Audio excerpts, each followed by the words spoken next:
If children had the words, the life experience, and the emotional maturity to explain what was happening inside them, they probably wouldn't ask for more toys or a bigger birthday party. Instead, they would ask for something much simpler, yet profoundly harder to give. They would ask to be understood.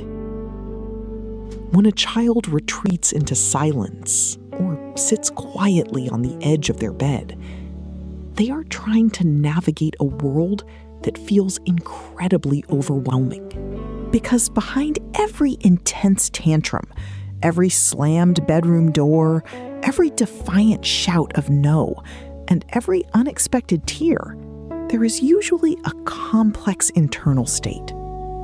These heavy moments are not simple acts of rebellion. They are messages. They are emotional signals sent from a young, vulnerable nervous system that does not yet possess the sophisticated vocabulary or cognitive maturity to translate those intense, swirling feelings into spoken words. Today, let's try to translate those silent messages. Let's imagine your child could finally explain exactly what they are experiencing under the surface. Not with perfect adult language, but through the objective and compassionate lens of modern developmental psychology. Here are 7 things your child wishes you knew, designed to help us bridge the gap between reactive behaviors and real science-backed understanding. First, I am not trying to make your life harder. During those chaotic school mornings when we are running late and I refuse to put on my shoes, or during the nightly battle over bath time and bedtime, it probably feels like I am fighting you on purpose. But I do not wake up wishing to disrupt your day.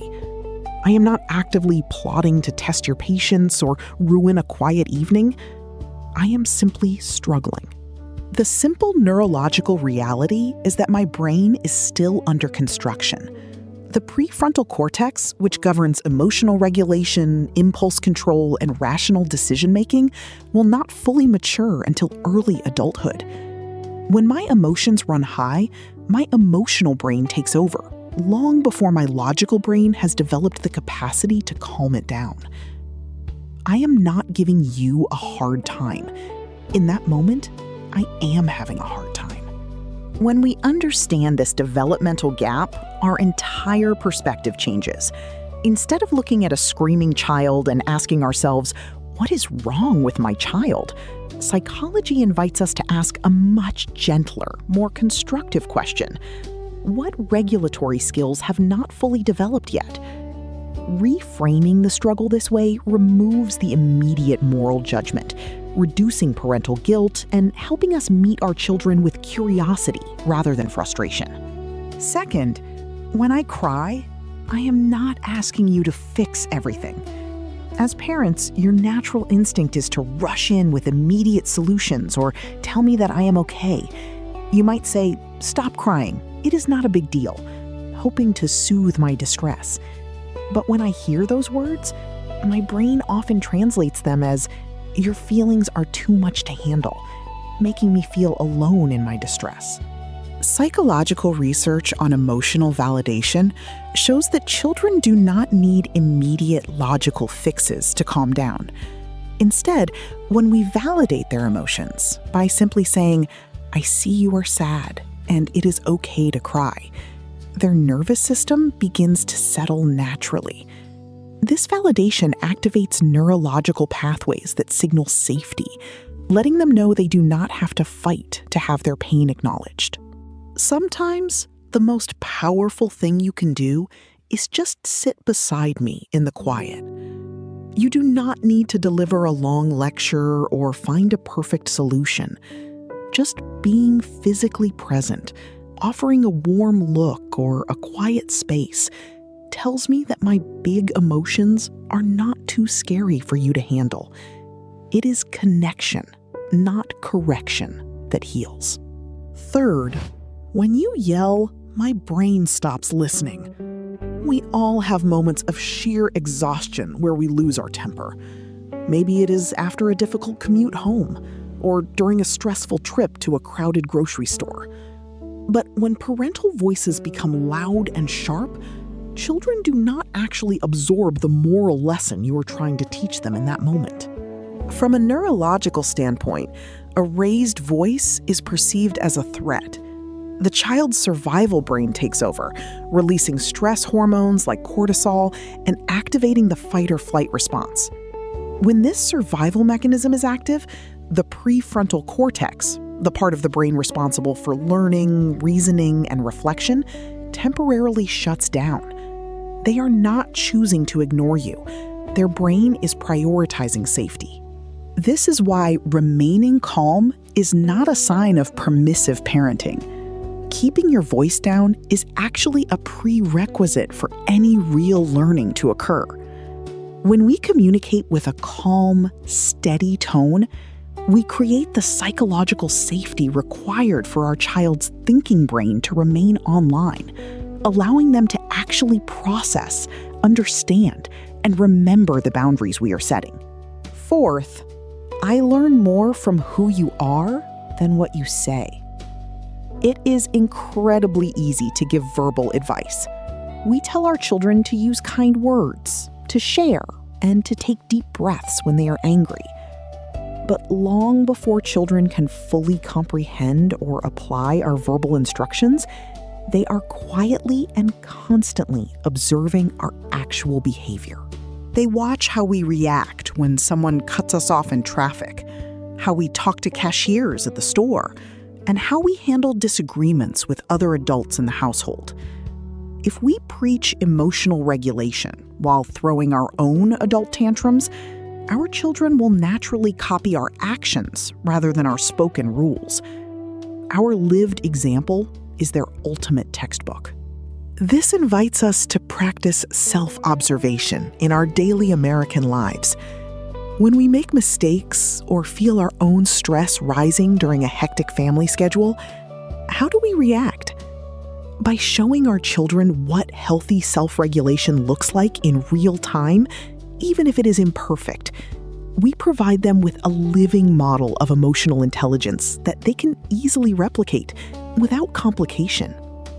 Fifth, I still need boundaries. Sometimes parents worry that setting firm limits or saying no will damage their emotional attachment with their child.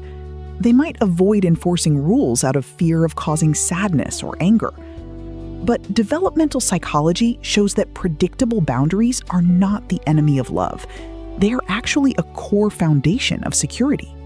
Think of boundaries as emotional safety belts. When the rules are clear, consistent, and predictable, children feel safe because they know exactly where the limits lie. A world without boundaries feels chaotic and terrifying to a child, as if no one is in control. Knowing that a calm, capable adult is keeping the world safe allows them to relax.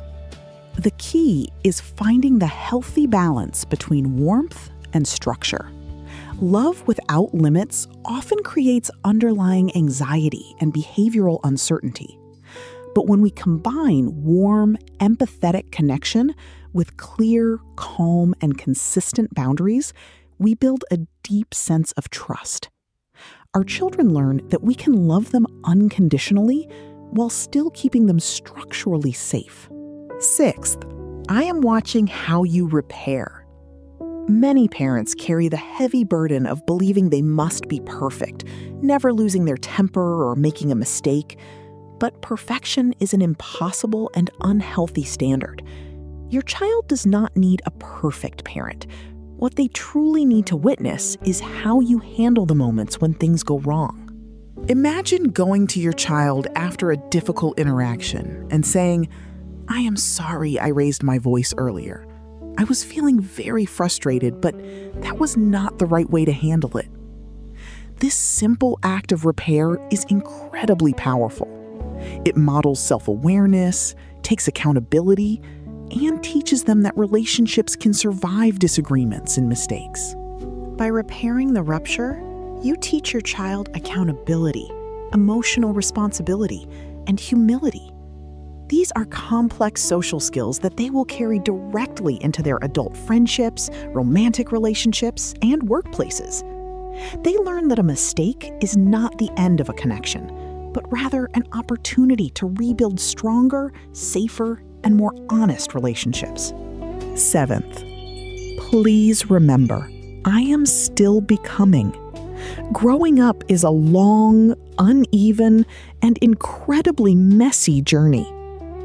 Every single day, your child is trying to learn how to share, how to wait patiently, how to handle deep disappointments, and how to make sense of huge, overwhelming feelings that they cannot even begin to name yet.